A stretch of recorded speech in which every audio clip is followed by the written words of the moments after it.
Mabuhay o manayaw! Ako nga po pala si Javen da Pinta Joke. At ako naman si Roy Simasio. Ang gagawin po namin ngayon ay magtatanong sa mga taong bayan kung ano yung importante, cash ba or in kind. Alam natin lahat na importante talaga yung cash at yung goods. Para sa iyo partner, ano yung importante, cash or goods? Para sa akin, sa own opinion ko, mas importante talaga yung cash. Kasi ngayon, mas napapabilis at mas kailangan natin yung cash. Pero kung ikaw naman yung tatanungin ko, partner, ano ba yung mas mahalaga para sa'yo? Cash, meron talaga mga negative at yung positive. Yung positive naman is, yung mga tao, gagamitin nila yung cash para pabili ng mga pagkain. Yung iba naman is, yung cash naman is, minsan, hindi nila ginagamit ng mabuti, ginagamit nila sa masamang gawain like yung sugal. Magtatanong tayo sa ating taong bayan na galing sa Katiel kung ano ang gusto ba nila, kung tungkol sa ayuda, kung ito ba ay cash or in-kind benefits. Madayon na adlaw kan mo, ma'am. Unang pangalan mo? Madayon na adlaw. Ako kadi si Joyce Angela A. Palipino. Banglakan mo, ma'am, unang mas importante sang ayuda, cash ba or in-kind benefits? Para kanak, mas importante yung cash kay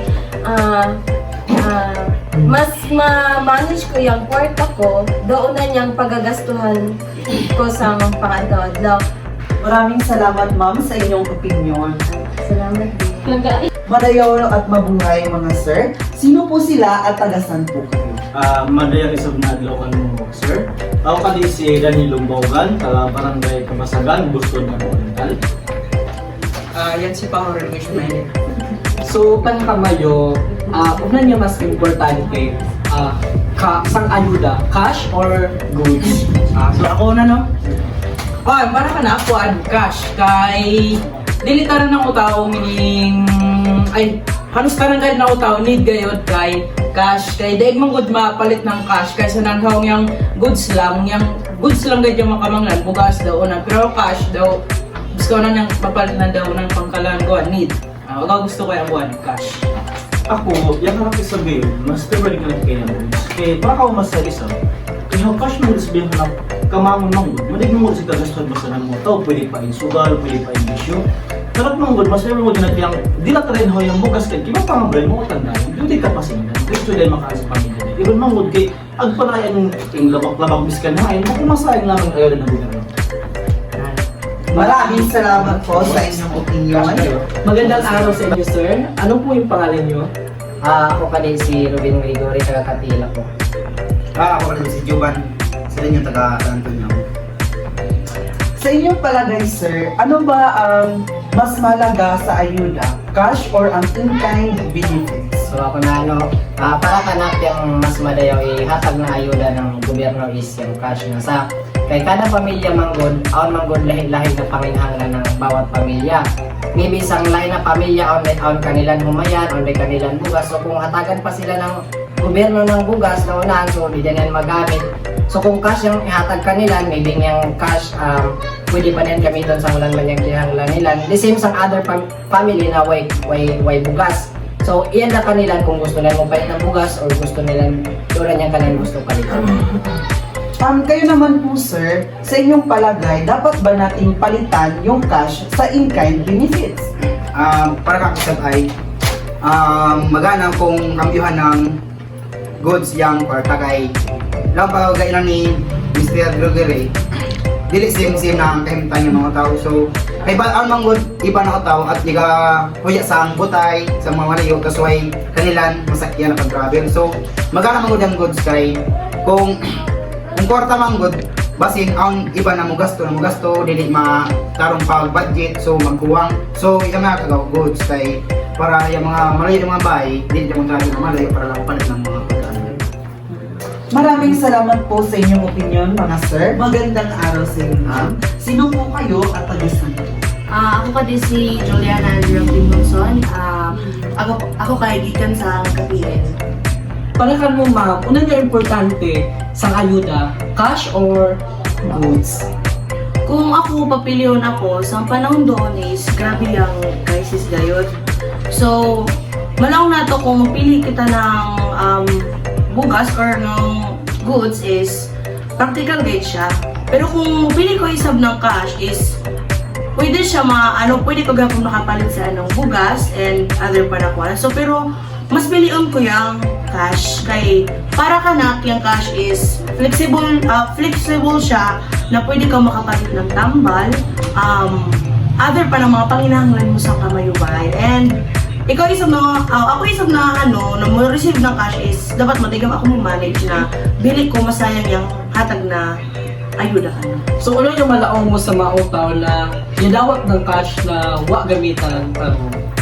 So, yung malaong ko lang kanan is, siguro mas i-manage nila yung kwarta nila kaya madaig ng mga utawaan sa anis, yung inahanglan ng kwarta, dili lang na goods, kundi inahanglan sila ng kwarta para sa mga pangtambal ng mga kanilang pamilya o other pa ng mga utang. Maraming salamat. Paano? Maliwanag daw, ako kadi si John Vincent Gregory. Saan po kayo nakatira? Adi ako, taga-Katil lang hapon. Sa iyo palagay, sir, ano ba yung mas importante tungkol sa ayuda? Kay mas need ba natin yung cash or yung in-kind benefits? Para ka na, mas preferred ko gayet yung goods. Kay kung mag-scoot kita ng cash, yung cash mang good, aon agaw, good side o bad side ng kuan, yung ayuda ng cash assistance. Yung good side is, biskan una niyang mapalit na mga utaw, ng kinahanglan na utaw. Yung bad side naman is, among imakos ng inflation. So, meaning, utaas yung mga palitonon. Sa goods naman, mas madli ang goods kay yung mga utaw, dili da mo di da mo taas yung kibali yung palitonon kay ang naman goods. So, di da silang bother mo palit pa ng lain na mga butang. So, amo na nga. Maraming salamat, sir, sa inyong opinion. Magandang araw po, ma'am. Ano po yung pangalan mo? So, ako kali si Rajin Camilo. Sa iyong palagay or sa iyong opinion, ano ba ang mas mahalaga sa ayuda? Ito ba ay cash or in-kind benefits? So, para ka lang, yung importante is, para ka lang is yung kwarta. Kaya ang kwarta mong good, mapalit mo bisan unang doon ng mga needs mo. Siyempre, bilang estudyante isa, mas gamitin ko yan pag-abot sa mga balunon or mga projects doon na. Maraming salamat, ma'am, sa inyong opinion. Tama naman si ma'am, di ba? Kasi hindi natin alam kung ano yung paparating na mga trahedya. Alangan naman yung goods, yung ibang babayad natin sa mga projects kung ikaw ay estudyante, di ba? Pero tama din naman yung iba na nagsasabi na mas need yung goods kasi sabi nga po ni Mr. Ombaugan na yung mga malalayong mga tao or yung mga nasa malayo ay mas prefer talaga yung goods. At maraming salamat po sa inyong lahat. Di ba, partner? Totoo naman yung mga sinasabi nila, mga opinion. Ang sarap lang pakinggan na may mga tao palang mas prefer yung mga goods at saka yung cash. Di ba? Ngayon alam na natin kung ano yung mga dahilan at kung bakit yun yung mga pinili nila. Di ba, partner? Kaya nga, dapat nating alamin yung lahat para sa kaikabuti ng ating bayan. Isang tanong naman, partner, para sa iyo. Kung ikaw yung sasagot sa tanong na ano ba ang mas prefer sa iyo tungkol sa ayuda? Cash or in-kind benefits? Lahat naman ay maganda talaga, pero depende na yan kung paano nila gagamitin. Pero para sa akin, mas maganda yung cash. Kasi nga, yung cash, pwede natin ibibili ng mga pagkain at meron talaga tayong mga pangangailangan sa buhay. Yung ayuda naman is, maganda naman ito kasi nga merong yung iba hindi na mahirapan para bumili pa sa mga palengke. Yung para naman sa akin, partner, it's better na kung magbibigay yung gobyerno, dapat may goods at may cash. Kasi sabi nga ni Mr. Munzon, Miss Munzon rather, na hindi natin alam kung saan napupunta yung mga pera na binibigay ng gobyerno pag nabigay na ito sa ating mga kababayan.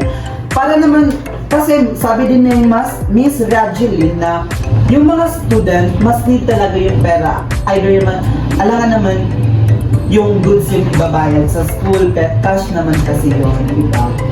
yun lamang po. Ako nga po pala si Javin the Pinta Joke. At ako po naman si Roy Simasio. Ito ang Usapang Ayuda kung saan boses mo may halaga.